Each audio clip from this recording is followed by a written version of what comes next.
27 31 నుంచి 46 వచనాలు మనం చదువుకున్నాం. ఏముంది ఈ 31 నుంచి 46 వచనాల్లో? గొర్రెలు మేకలను గురించినటువంటి ఉపమానం. గొర్రెలను మేకలను వేరుపరిచి ఆ తర్వాత ఎలాంటి మరి విషయాలను వారికి తీర్పు తీర్చే విషయంలో కానీ, వారిని వేరుపరిచి వారికి తగిన స్థలాలు నిర్ణయించే విషయంలో కానీ, యజమాని తీసుకునేటువంటి ఆ పరిస్థితులు లేదా తీసుకునే నిర్ణయాలను బట్టి ఆ విషయాలను తెలియచేయబడినటువంటిది జరిగింది. 31వ వచనంలో తన మహిమతో మనుష్య కుమారుడును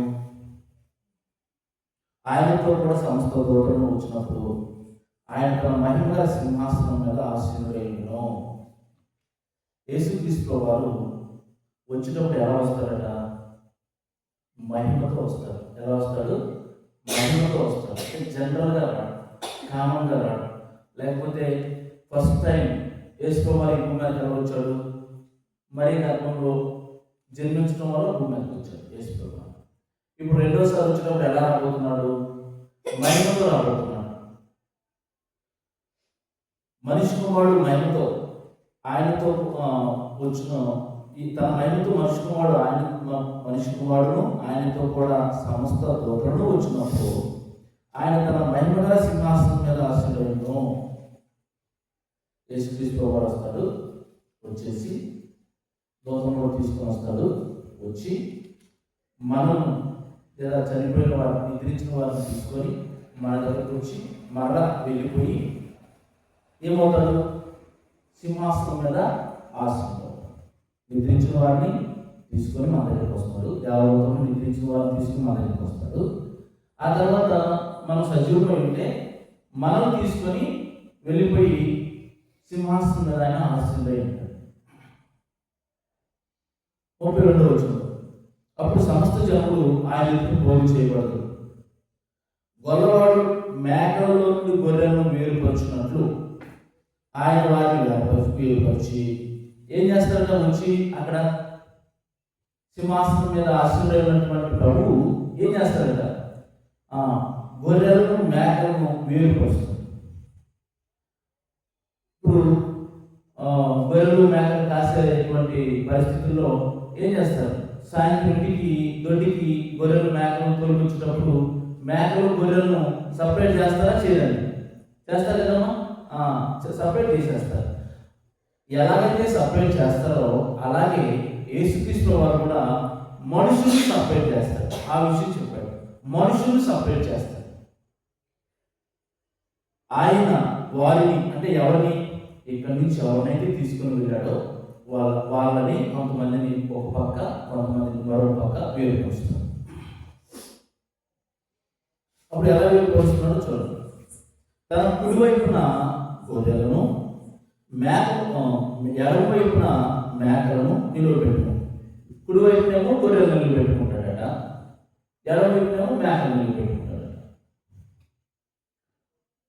అప్పుడు రాజు తన కుడివైపున ఉన్న వారిని చూసి నా తండ్రి చేత ఆశీర్వదింపబడిన వారు కదా అంటే, కుడివైపు ఉన్నటువంటి వారు అంటే కుడివైపున ఏమున్నాయి?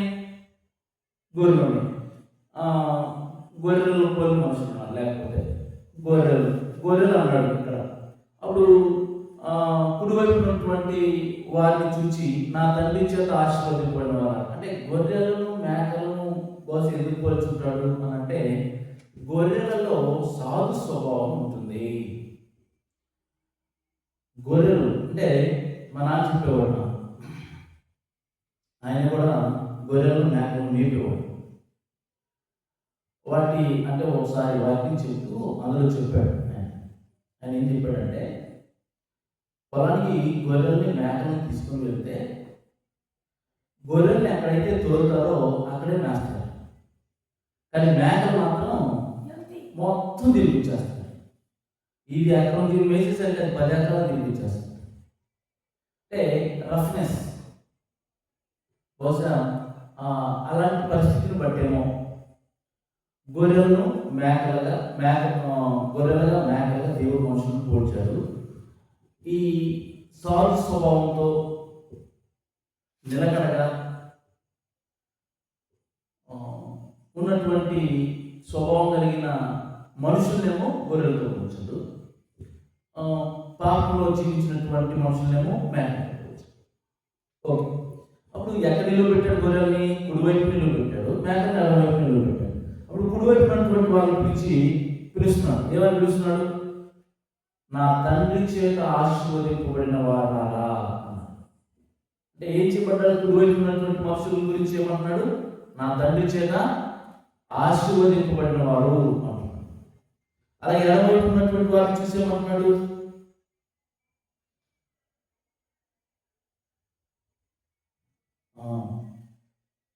కుడివైపు ఉన్న వారిని నా తండ్రి చేత ఆశీర్వదింపబడిన వారారా, రండి లోకం పుట్టినది మొదలుకొని మీ కొరకు సిద్ధపరచబడిన రాజ్యమును స్వాతంత్రించుకోండి. ఇప్పుడు ఆశీర్వదింపబడిన వారంటే ఏంటండి? ఏంటి ఆశీర్వదింపబడిన వారంటే?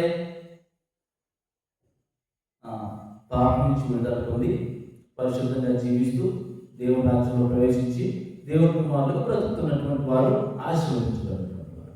అప్పుడు వారి గురించి ఏం చెప్తున్నాడు అంటే, లోకం పుట్టినది మొదలుకొని మీ కొరకు సిద్ధపరచబడిన రాజ్యము స్వాతంత్రించుకోవాలి.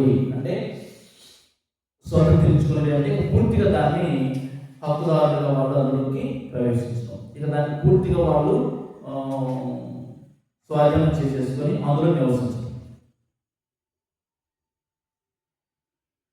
అప్పుడు వాళ్ళు ఏం చేశారో చెప్తున్నాడు.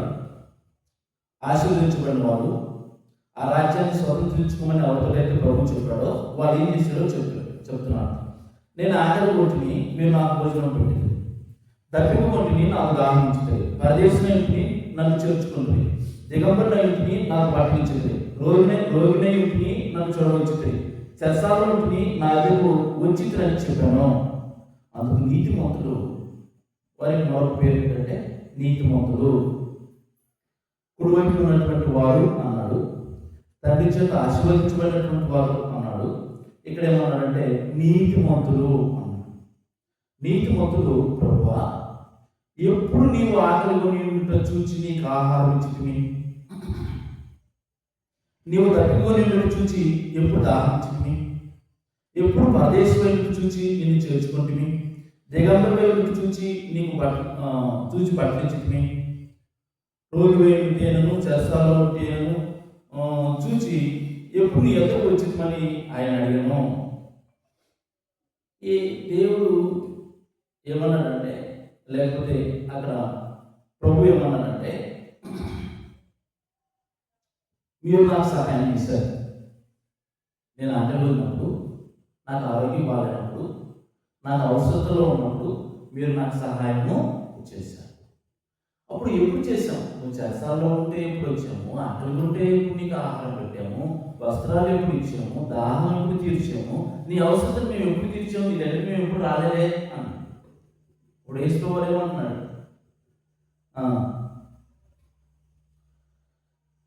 రాజు అంటారు, మిక్కిలి అల్పులైన నా సహోదరులో మీరు చేసి కనుక నాకు చేసి నిశ్చయముగా మీతో చెప్తున్నాను. అంటే స్వయంగా యేసుప్రభు వారికి వాళ్ళు చేయలేదు.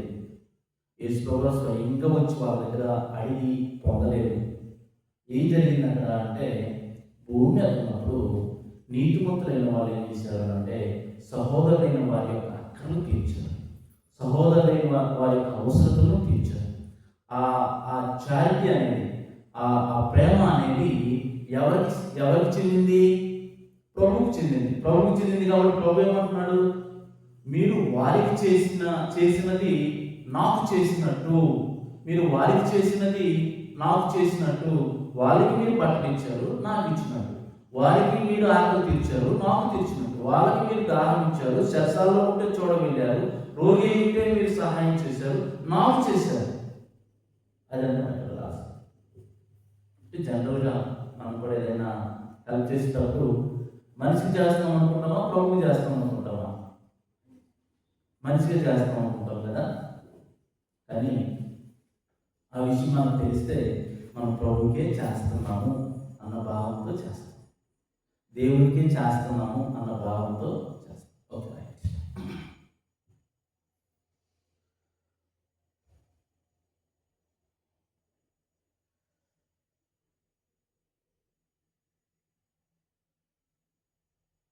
నలభై ఒకటి వచ్చినప్పుడు అప్పుడు ఆయన అడవైపు ఉన్న వారిని చూచి, శపింపబడిన వాళ్ళ నన్ను విడిచి అపవాదికి వారి దూతలకు సిద్ధపరచబడిన నిత్యాగ్నిలోకి పోడి, నేను ఆకలి వచ్చి మీరు నాకు భోజనం పెట్టలేదు, దప్పికొండిని నాకు దాహం ఇవ్వలేదు, పరదేశం ఇంటిని మీరు నన్ను చేర్చుకోలేదు, దిగంబడిన ఇంటిని మీరు నాకు బట్టలు ఇవ్వలేదు, రోగినై చెరసాలని మీరు నన్ను చూడరాలేదని చెప్పు.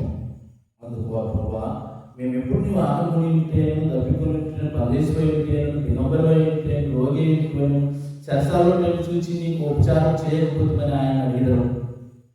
సేమ్ విషయం అన్నమాట. ఎడవైపు ఉన్నటువంటి వారు ఏమన్నాడంటే శపించబడిన వారు. వీళ్ళు ఎందుకు శపించబడిన వారు? దేవుని గుర్తలేదు, సత్యానికి విధేయులు కాలేదు, వాస్తవాన్ని చూడలేకపోయారు ఈ భూమి మీద ఉన్నప్పుడు. కాబట్టి అవివేకులుగా అజ్ఞానంలో బ్రతికారు. కాబట్టి లోకాన్ని శాశ్వతం అని నమ్మి జీవించారు. కాబట్టి వాళ్ళు శపించబడినటువంటి వారు. శపింపబడిన వారు కదా నిత్యాగ్నిలోకి ఇవ్వండి. ఏది దాని నిత్యాగ్ని? అపవాదికి వాళ్ళ దూతలకు సిద్ధపరచబడింది. నరకం అనేది, అగ్నిగుండం అనేది ఎవరికి సిద్ధపరచబడింది? సాతానుకు వారి దూతలకు సిద్ధపరచబడింది. ఇప్పుడు అందులోకి ఎవరు వెళ్తున్నారు? శపించబడిన వాళ్ళు వెళ్తున్నారు. ఎందుకు వెళ్తున్నారు? ఇక్కడున్న విషయం ఏంటి అంటే ప్రభుకి సహాయం చేయలేదు, ప్రభు ఆకలి ఉంటే తీర్చలేదు, వస్త్రం లేకపోతే ఇవ్వలేదు, రోగి ఉంటే చూడగలలేదు, చెరసాల్లో ఉంటే చూడగలలేదు. కాబట్టి మీరు నా విషయంలో మీరు ఏం ఆలోచించలేదు. కాబట్టి మీరు నిత్యాగ్నిలోకి వెళ్ళిపోరు. ఎప్పుడు ప్రభా నువ్వు ఎప్పుడు వచ్చావు? మేము ఎప్పుడు ఇవ్వలేదు. నువ్వు బట్టలు లేవని ఎప్పుడు వచ్చావు? ఆకలిందని ఎప్పుడు వచ్చావు? నువ్వు రోగి ఎప్పుడు చేస్తాలో ఉన్నావు? నువ్వు ఎప్పుడు మేము ఎప్పుడు చేర్చుకోలేదు నిన్ను. నువ్వు దిగబడే చెప్పుకున్నావు. అసలు అసలు నువ్వు మాకు ఎక్కడ కనపడలేదే అని చెప్తాను. అప్పుడు ప్రభు అంటాడు, నేను నీ దగ్గరికి వచ్చాను, అల్పులైన నా సహోదరులకు మీరు సహాయం చేయండి. మిక్కిలి అల్పులైన సహోదరులకి మీరు సహాయం చేయలేదు. కాబట్టి నాకు కూడా మీరు చేయండి. కాబట్టి ఏం చేయమన్నాడు? మీరు నిత్యాగ్నిలోనికి, మీరు నిత్య శిక్షకును నీతిమంతుల నిత్య జీవమును పోదురు. ఇది ఒక యేసుక్రీస్తు వారు రెండోసారి మహిమతో వస్తారు. సింహాసనం వచ్చి నిద్రించిన వారిని తీసుకొని, దేవతలను తీసుకొని మన దగ్గరికి వస్తాడు. మనం తీసుకుని వెళ్తాడు. సింహాసనంలో ఆశీర్వాదం పెట్టాడు. ఆశీర్వాది జడ్జిమెంట్ చేస్తాడు. ఎడవైపునేమో మేకలు అంటే శపించబడిన వారు, పాపులు. కుడివైపునేమో నీతిమంతులు, గొర్రెలు అంటే ఆశీర్వదించబడిన వారు ఉంటారు. వాళ్ళిద్దరికి జడ్జిమెంట్ ఏంటి అంటే, ఇదిగో ఆశీర్వదించబడిన వాళ్ళ లోకం పుట్టిన మొదలు మీ కొరకు సిద్ధపరచబడిన అనిచరాన్ని స్వతంత్రించుకోండి. ఏంటి అంటే, నాకు ఏంటి అంటే నాకు ఆకలి ఉంటే మీరు ఆహారం పెట్టారు, దిగంబడిలో ఉంటే బట్టలు ఇచ్చారు, చెరసాల్లో ఉంటే చూడవచ్చారు. కాబట్టి మీరు వెళ్ళేసి లోకం పుట్టిన మొదలు మీ కొరకు సిద్ధపరచబడింది దేవుని రాజ్యం, దాన్ని స్వతంత్రించుకోండి. చాలా వివరంగా, చాలా క్లియర్, చక్కగా చెప్పాడు. అంటే ఇది అర్థం కాదు అనడానికి లేకుండా చెప్పేశాడు. ఇది తెలియదు, ఇది నాకు నేను గ్రహించలేను అన్నట్లుగా కాకుండా చెప్పాడు. ఎడమవైపున వారిని చూసి సేవింపబడిన వారిని సాధారణము వారి దూతలను సిద్ధపరచబడిన నిత్యాగ్నిలోకి వెళ్ళాను, నరకాగ్నిలోకి వెళ్ళాను. మీ దగ్గరికి నేను వచ్చాను, బట్టలు లేదు, వస్తీయుడై దిగంబడిగా ఉన్నాను, మీరు నాకు బట్టలు ఇవ్వలేదు, చెరసాలలో ఉన్నాను, చూడరాలేదు, ఆకలి కొట్టి ఆహారం పెట్టలేదు. ప్రభు ఎప్పుడు ప్రభు అది ఎప్పుడు అది అలాగా అల్పులైన మిక్కిలి అల్పులైన నా సహోదరులు ఒకరికి మీరు చేయలేదు. ఇది యేసుక్రీస్తు వారు చెప్పాడు. వాళ్ళని నిత్య అగ్నిలోకి పోమని చెప్పవచ్చు. ఇందులో మనం ఏదైనా నీతి మనం నేర్చుకోవచ్చు. ఒక కొద్ది నిమిషాలు మనం ఆలోచిస్తాం, ఏ నీతి మనం నేర్చుకోవచ్చు. యేసుక్రీస్తు వారు రెండోసారి వచ్చినప్పుడు మనుషులందరినీ ఒక చోట తీసుకొచ్చేసి తీర్పు తీర్చే అవకాశం ఉందా? ఈ మాటను బట్టి తెలుస్తుందా? ఖచ్చితంగా తెలుస్తుంది. 100% తీర్పు తీరుస్తాడు. అప్పుడు మేకలు గొర్రెలు ఈ రెండింటినీ సపరేట్ చేస్తాడు. ఈ సపరేట్ చేసినప్పుడు మనం ఎక్కడ ఉన్నాము అనేది మనం ఆలోచించాల్సినటువంటి విషయం. చాలా జనరల్గా ఆలోచన చేస్తాం కదా. ఇప్పుడు ఈ భూమి మీద మనం ఏదైనా ఒక పని చేసేటప్పుడు, ఎవరికైనా సహాయం చేసే విషయంలో కానీ,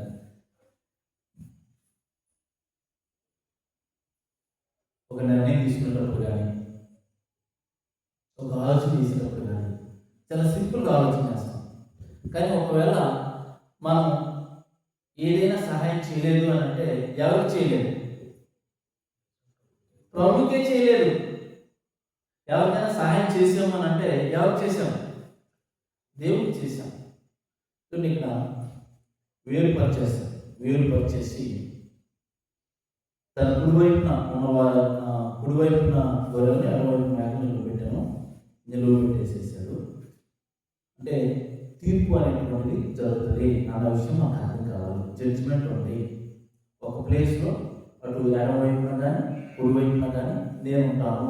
నీతి మనకు అర్థం కావాలి. నేను ఎక్కడ ఉంటానో భూమి మీద ఉన్నప్పుడే మనం ఆలోచన చేసుకోవాలి. ఎక్కడ ఉండడానికి మనం ప్రయత్నం చేస్తున్నామో ఆలోచించుకోవాలి. ఎందుకంటే ఈ విషయం మనం చనిపోయిన తర్వాత నేను కుడివైపుకి వెళ్తాను అని అన్నాను అనుకో, కుదిరిందా? కుదరదు. నేను చనిపోయిన తర్వాత ఎడవైపు నాకు ఇష్టం లేదు అంటే కుదిరిందా? కుదరదు. భూమి మీద ఉన్నప్పుడే ఇది నీకు అర్థమైతే దీనికోసం నువ్వు బ్రతుకుతావు, దీనికోసం నువ్వు జీవిస్తావు, దీన్ని నువ్వు జరిగిస్తావు.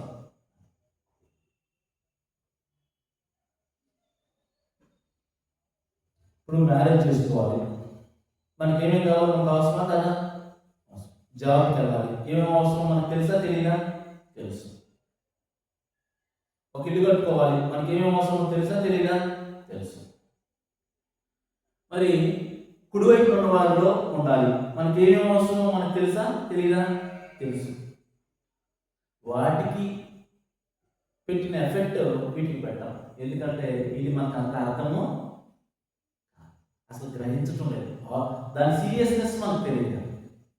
సింపుల్గా యేసు గారు తీసుకెళ్ళిపోయి ఎడవైపు నిలబెట్టి శపింపబడిన వారు రారా అనే అవకాశం ఉందన్న సంగతి ఈ రోజుకి మనకు అర్థం కాదు.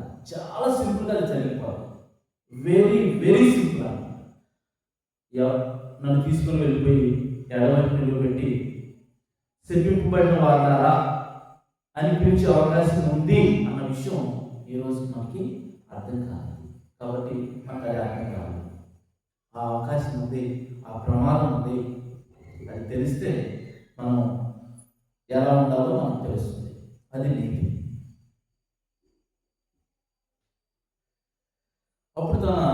అప్పుడు రాజు తన కుడివైపు ఉన్న వారిని చూచి, నా తండ్రి చేత ఆశీర్వదింపబడిన వారారా, అంటే కుడివైపు ఉన్నటువంటి వారిని చూచి తండ్రి చేత ఆశీర్వదించబడిన వారారా అన్నాడు. దేవుడు వారి విశ్వాసాన్ని బట్టి కొంతమందిని రక్షించాడు, కొంతమందిని కాపాడాడు, కొంతమందిని పాపం నుంచి విడుదల చేశాడు. వారు ప్రభు దగ్గరకు వచ్చినప్పుడు, వారు ప్రభుని విశ్వసించినప్పుడు, ప్రభు రక్తంలో కడుగుబడి దేవుని రాజ్యంలో ప్రవేశించారు. వారు చాలామంది రోజు పాపాన్ని కొనసాగిస్తూ ఉన్నారు. పాపంలో దొర్లుతూ ఉన్నారు. పాపంలోనే పాపం చేసుకుంటూనే అవమానాలు, అక్రమాలతో, మోసాలతో, దొంగతనాలతో, వ్యభిచారంతో, చెడ్డ సాంగత్యాలతో, దుర్మార్గపు క్రియలతో బ్రతికేస్తున్నారు. ఏమన్నాను ఇక్కడ? నా తల్లి చేత ఆశీర్వదింపబడిన వాళ్ళ రవి లోకం పుట్టినది మొదలుకొని మీ కొరకు సిద్ధపరచబడిన రాజ్యం స్వతంత్రించుకోండి. ఈ రాజ్యాన్ని స్వతంత్రించుకోవడానికి ఈ లోకం మనకి ఏమైనా ఆటంకాలు, అభ్యంతరాలు ఉన్నాయా? ఉన్నాయా లేవా అశోక్? ఈ ఈ ఈ శాశ్వతమైన రాజ్యాన్ని, శాశ్వతమైన ఈ గొప్ప స్థితిని మనం స్వతంత్రించుకోవడానికి భూమి మీద మనకి ఏమైనా ఆటంకాలు ఉన్నాయా, అభ్యంతరాలు ఉన్నాయా? ఏమున్నాయి?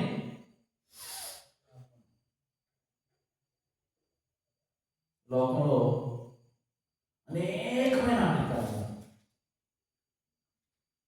మొట్టమొదటిగా మనం ఆలోచించాల్సింది మన కోరికలు, మన దురాశలు, మన వ్యామోహాలు, మన ఆశలు, అంతులేని ఆశలు.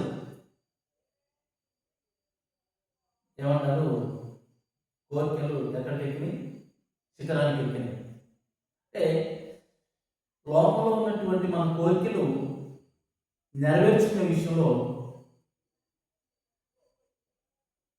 ఏం జరుగుతుంది? మనం దేన్ని కోల్పోతున్నాం? ఈ కోరికలు నెరవేర్చుకునే విషయంలో, ఈ కోరికలు వెంబడి మనం వెళ్తున్నప్పుడు, ఈ కోరికల వ్యామోహంలో మనం పడినప్పుడు దేన్ని మనం కోల్పోతున్నాం? శాశ్వతమైన దేవుని రాజ్యాన్ని, ఆ రాజ్యాన్ని స్వతంత్రించుకోవడం అనేది వదిలివేస్తున్నాం. ఈరోజు మన శరీర సంబంధమైన ఆలోచనలు నెరవేర్చుకుంటూ దేవుని రాజ్యానికి దూరం అయిపోతా ఉన్నాం. దేవుని రాజ్యాన్ని వదిలివేశాం. అందుకే ప్రభువు అంటున్నాడు, శపింపబడిన వారులారా, సాతానుకు వారి దూతలకు సిద్ధపరచబడిన నిత్యాగ్నిలోనికి వెళ్ళండి. ఆశీర్వదించబడిన వారులారా, లోకం పుట్టినది మొదలుకొని ఆశీర్వదింపబడిన వారికేమో నిత్య జీవాన్ని దేవుడు ఏర్పాటు చేశాడు. ఆశీర్వదింపబడిన వారంటేనేమో దేవుని రాజ్యంలో పరిశుద్ధపరచబడి పరిశుద్ధంగా బ్రతుకుతున్నవారు. మళ్ళీ పరిశుద్ధపరచబడి పరిశుద్ధతను విడిచిపెట్టి బ్రతికేవారు కాదు. పరిశుద్ధపరచబడి పరిశుద్ధంగా జీవించేవారు, దేవుని రాజ్యంలో ప్రవేశించేవారు. అప్పుడు ఈ దేవుని రాజ్యంలో ప్రవేశించినటువంటి వీరు దాన్ని స్వతంత్రించుకోవాలి. ఎప్పుడు స్వతంత్రించుకుంటారు? ఈ లోకంలో బ్రతికినంత కాలం వాళ్ళ విశ్వాసాన్ని, వాళ్ళ భక్తిని, వాళ్ళ కలిగిన పరిశుద్ధతను, నీతిని అనుసరించగలగాలి. ఎప్పటి వరకు అనుసరించాలి దాన్ని? చివరి వరకు. పెళ్లిలో ప్రమాణాలు చేసేటప్పుడు ఎప్పటి వరకు అంటే ఏం చెప్తా? జీవితకాలం చివరి వరకు, మరణం వరకు. ఇప్పుడు దేవుని పిల్లలుగా మనం దేవుణ్ణి నమ్మి, దేవునితో ఒప్పందం చేసుకొని, దేవుని సన్నిధిలో ప్రమాణం చేసుకున్న ఒక విశ్వాసి ఆ నియమాలు, ఆ ఆజ్ఞలు, ఆ కట్టడలు ఎంతకాలం కొనసాగించాలి? జీవితకాలం కొనసాగించాలి. అలా కొనసాగించిన వారిని ఏమంటున్నాడంటే, ఆశీర్వదింపబడిన వారా. దేవుడు అనేకమైన ఆశీర్వాదాలు ఇచ్చాడు, విమోచించాడు, వారికి రాజ్యాన్ని ఇచ్చాడు, సంఘంలో చేర్చి రాజ్యాన్ని ఇచ్చాడు, రాజ్యంలో వాళ్ళని పరిపాలించాడు. వాళ్ళు పరిపాలించడం వలన నీతిమంతులుగా వాళ్ళు ఎదిగారు, వర్ధిల్లారు, ఆత్మీయంగా బలం పొందుకున్నారు. వ్యవసాయంలో చేనేసేసి ఆ చేనికి నీరు పెట్టే విషయంలో కానీ, మందులు వేసే విషయంలో కానీ, లేకపోతే ఏమైనా సరే ఎలుకలు కానీ ఇలాంటివి ఏమైనా సరే ఆ పంటను తినేసే విషయంలో కానీ జాగ్రత్తలు తీసుకున్నప్పుడు ఆ చేను నారు చేను అవుతుంది, చేను ఎదిగి పంట చేతికి వస్తుంది.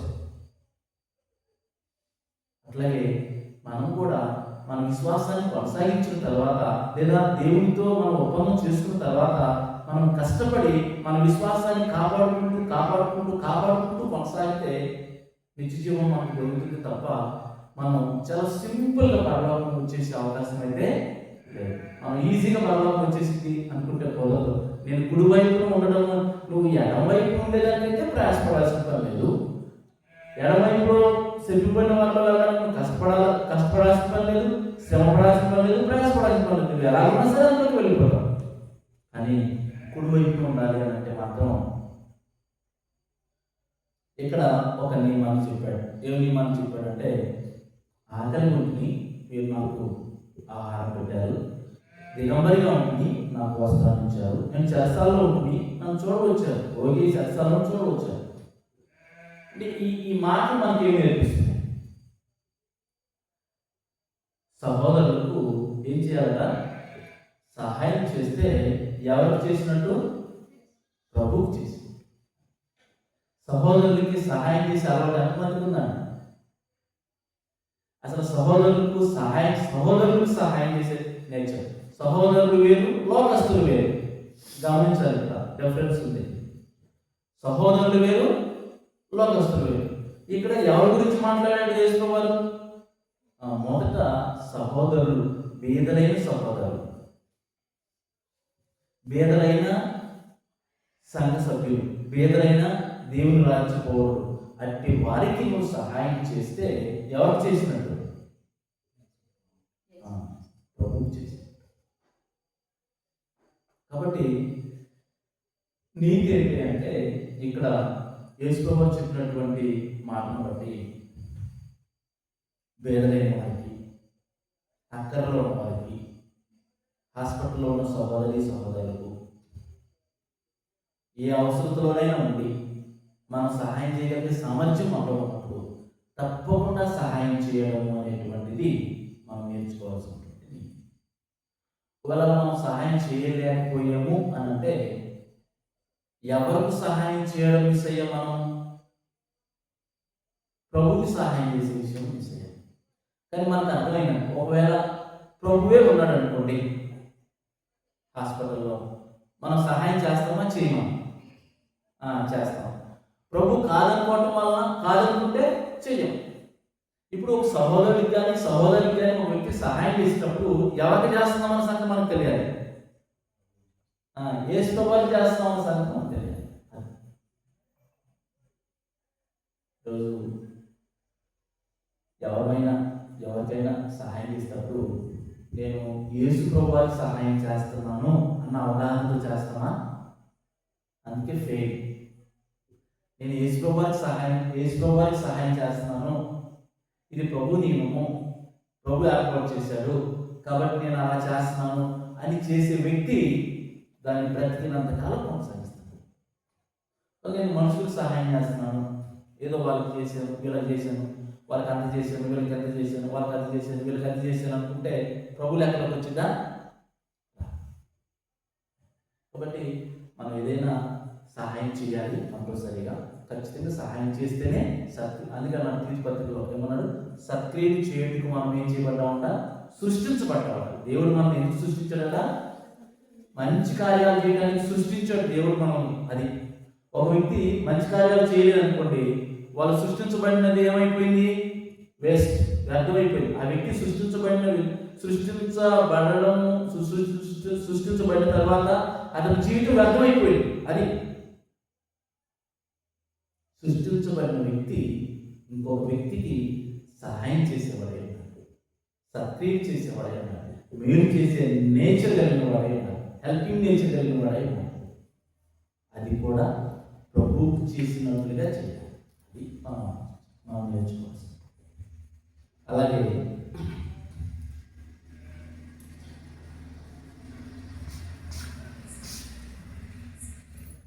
సాతానుకు వారి కొరకు దేవుడు సిద్ధపరిచినటువంటి దానిలోకి ఎవరిని పొమ్మంటున్నాడు? పాపంలో ఆటంకాన్ని అధిగమించకుండా, లేకపోతే విశ్వాసులైంది ఆటంకాన్ని అధిగమించలేదనుకో నరకం. పాపంలో ఉండి సత్యాన్ని గ్రహించలేదనుకో నరకంకి. పాపంలో ఉండి వివేకం కలిగి సత్య సంబంధమైన విషయాలను గ్రహించి ప్రభువులోకి రావాలి. విశ్వాసగా ఉంటే విశ్వాసం ఏం చేయాలి? నిత్య రాజ్యాన్ని స్వాతంత్రించుకోవడానికి తనకు ఎదురైన ఆటంకాలన్నింటినీ అధిగమించాలి. ఉన్నాయి ఆటంకాలు, కోరికల ఆటంకాలు ఉన్నాయి. ఇంకా ఏమైనా ఆటంకాలు ఉన్నాయా? లోకంలో తల్లిదండ్రుల ఆటంకం అవ్వచ్చు, భార్య ఆటంకం అవ్వచ్చు, భర్త ఆటంకం అవ్వచ్చు, పిల్లల ఆటంకం అవ్వచ్చు, బంధువుల ఆటంకం అవ్వచ్చు, సొసైటీ ఆటంకం అవ్వచ్చు, డబ్బుల ఆటంకం అవ్వచ్చు, ఐహిక విచారం ఆటంకం అవ్వచ్చు. యేసుప్రభువారు విద్వాన్ గురించిన ఉపమానంలో చెప్తారు కదా, వాక్యం విన్నప్పుడు వాక్యం విన్నటువంటి వ్యక్తిని ఏం అణిచివేసింది అంట, లేకపోతే విత్తనము విత్తినప్పుడు దాన్ని ఏం అణిచివేసింది, ఐహిక విచారము, ధన వ్యాపారం ఏం చేసిందంటే వాటిని అణిచివేసింది.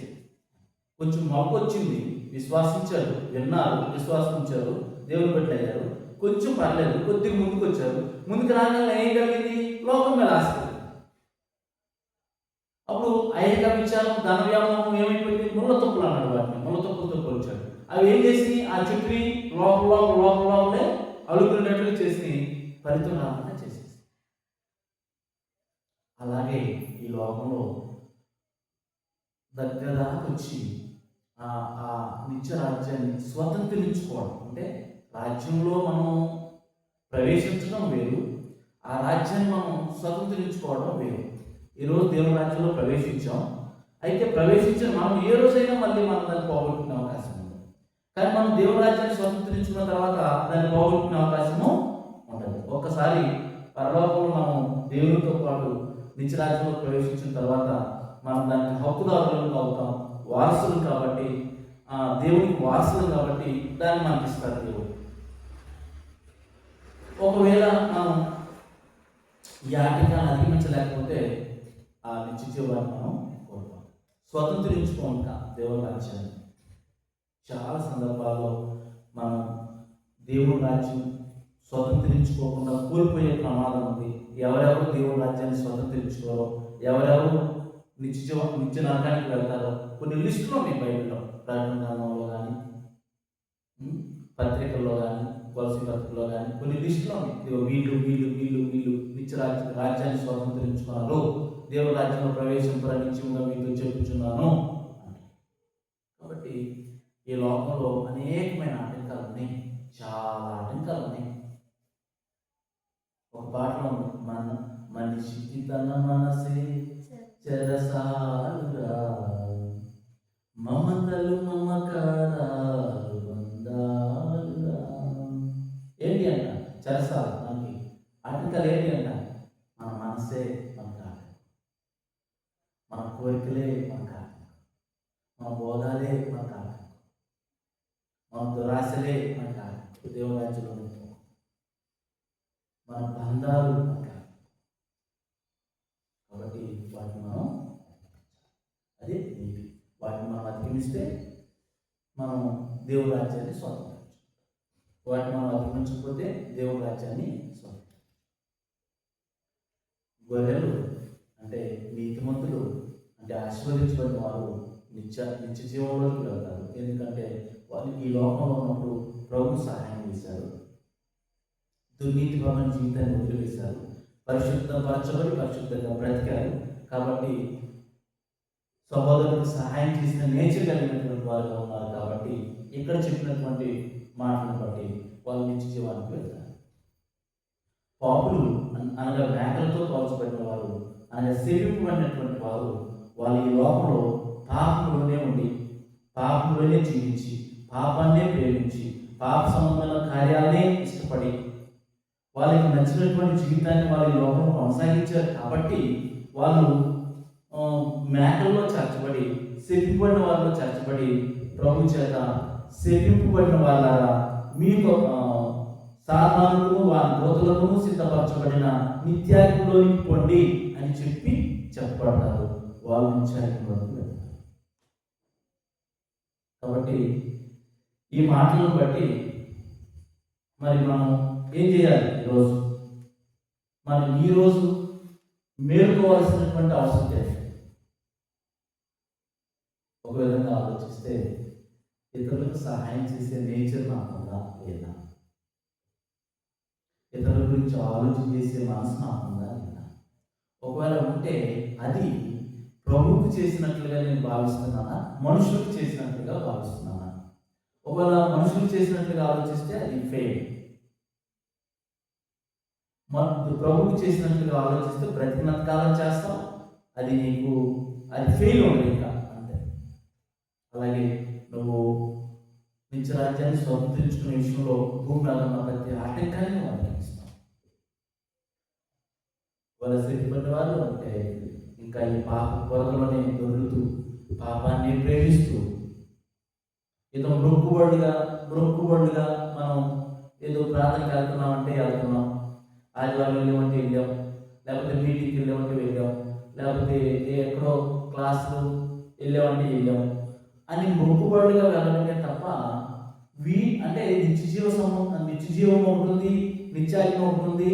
వాటి గురించి నిత్యాగ్ని తప్పించుకోవాలి, నిత్యజీవంలో ప్రవేశించాలి అన్న భావనతో మనం వెళ్ళడం లేదు. కాబట్టి